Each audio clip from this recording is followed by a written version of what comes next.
Click the Explore button and zoom in to the rock unit southwest of the lake until some different symbols appear. Zoom in more until the labels appear.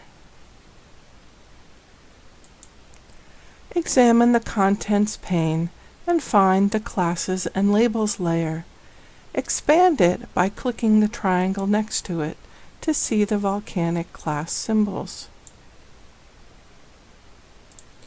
Zoom out until the volcanic class symbols disappear from the map.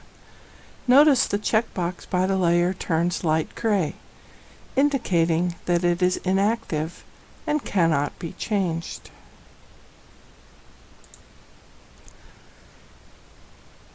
In this map, the Classes and Labels layer has been given a scale range because the symbols would clutter the map if viewed at smaller scales.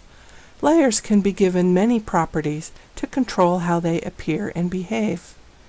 In Contents, click the Classes and Labels layer to highlight it and reveal the Feature Layer ribbon group. Click the Appearance ribbon title. In the Visibility Range group, notice that the Out Beyond scale has been set to 1 to 24,000. These symbols appear when the map is zoomed in below that scale.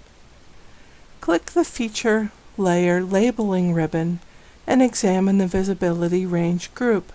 A similar setting has been applied to the labels at 1 to 10,000.